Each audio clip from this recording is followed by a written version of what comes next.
Today we're here with Jeff Halloran, one of the team members of BRAVAS Texas, and we're here to take a look at his media room. So Jeff, when you bought this house, it already had a theater upstairs, yet you still chose to build this space. Can you tell us kind of what the reasoning behind that was? So let me correct you there. This is actually a gathering room. I wanted to be very purposeful for what we actually called this room. When we first moved in, there's a theater room upstairs, but it's kind of a tiny room. It's the back of the house.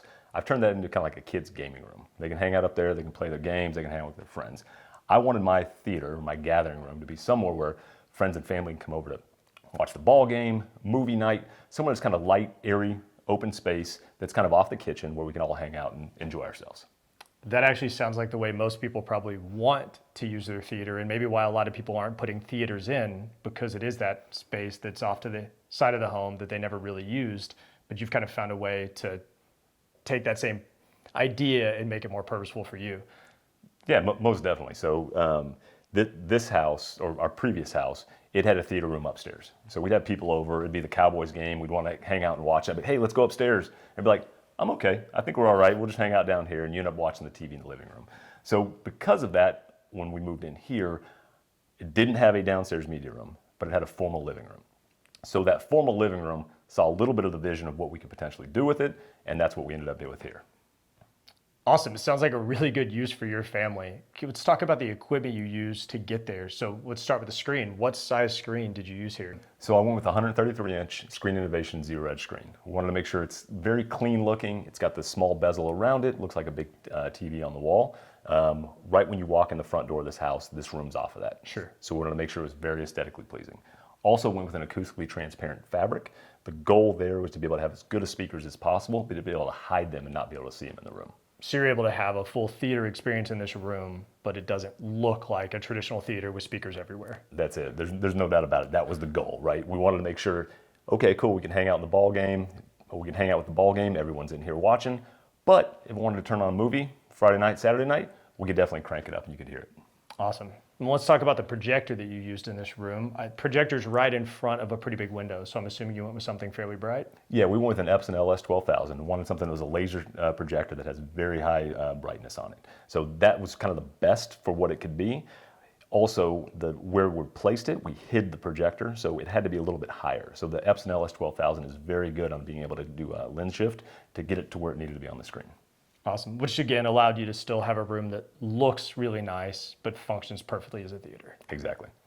So you said you went with a laser projector. That's pretty new in our industry still. Can you explain more about why you chose that? So definitely went with that because I didn't want to have to replace the bulb. I mean, that's one of the benefits of laser. You don't ever have to worry about that. Also the brightness. The brightness is going to be the same from the beginning to the end and when it actually dies. Last but not least, the contrast ratio. Contrast ratio on laser projectors is significantly higher than what bulb-based projectors are. That sounds like it's a great fit for your room. We talked about the acoustically transparent screen hiding speakers. Can you tell us what you went for the front stage? So we went with some Sonance R2 speakers. The reason we went with those is because it's basically like a box tower speaker that's built into the wall. That's the best part of it. Also, Sonance spends a lot of their money on the R&D and not the marketing aspect of it. They're great at the R&D. They're always innovating, always getting new speaker product. And budget-wise, they fit my budget best. So that takes care of the front stage. For the rest of the speakers in the room, what'd you go with?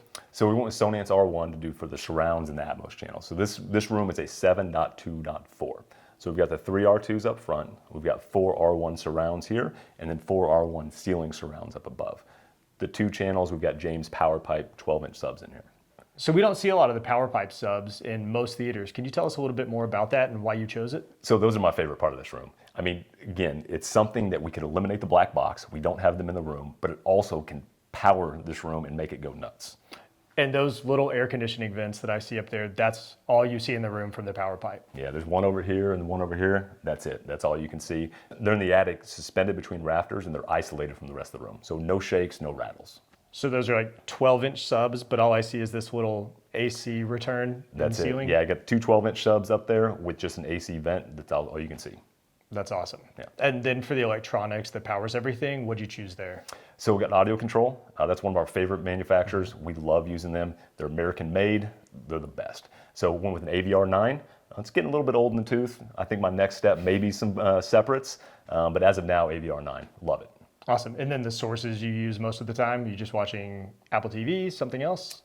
Apple TV and Xbox, right? Apple TV for everything, YouTube TVs for the streaming, and then I've got the Xbox in here for when me and the kids are playing. Any considerations for upgrading to a kaleidoscope or something that's a little higher resolution? That is on my future wish list, but as of now, no.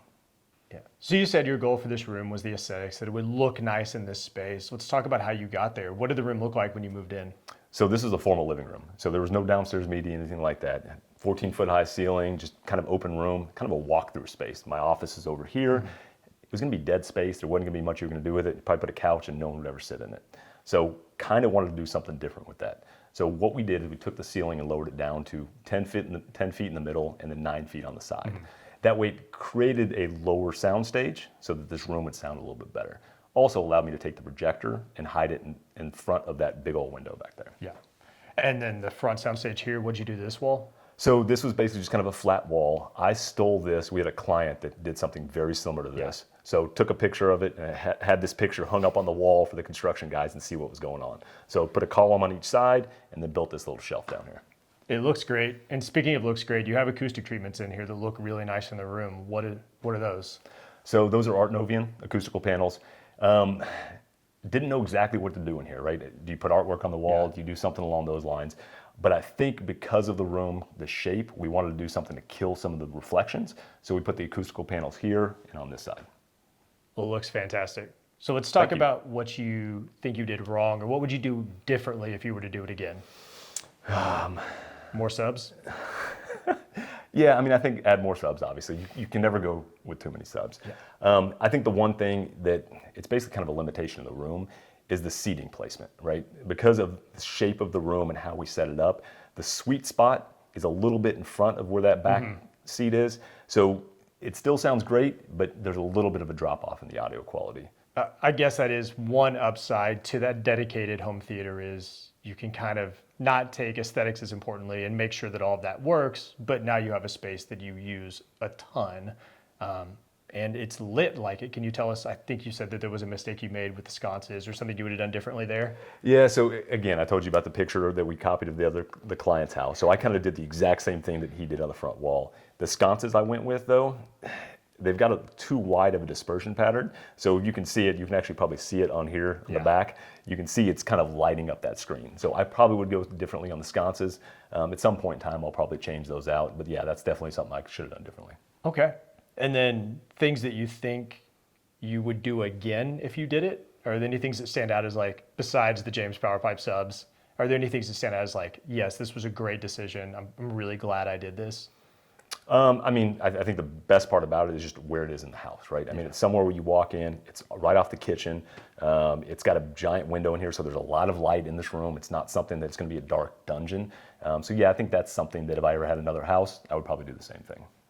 So at the end of the day, you built a room that is in the front of your home, looks beautiful, but how does it compare to, say, going to a theater? It's better. I mean, you sit in here, you close those pocket doors, and you get those subs, those James PowerPipe rumbling, and all these speakers in here. It sounds freaking amazing. You also have a DIRAC on the audio control, which actually tunes it in and makes it sound a little bit better. Told you about that spot in the back where it felt a little bit far back, but if you move those mics back there, it can dial it in so it still sounds amazing. So my personal belief is this is better than going to the theater. And you think your family would say the same thing? Oh yeah, why wouldn't they? We get to hang out together, we get to sit here and watch a movie. Yes, they absolutely love it. Awesome. Well, it's a beautiful space. I'm so glad I got to see it. Thanks for taking the time to show me.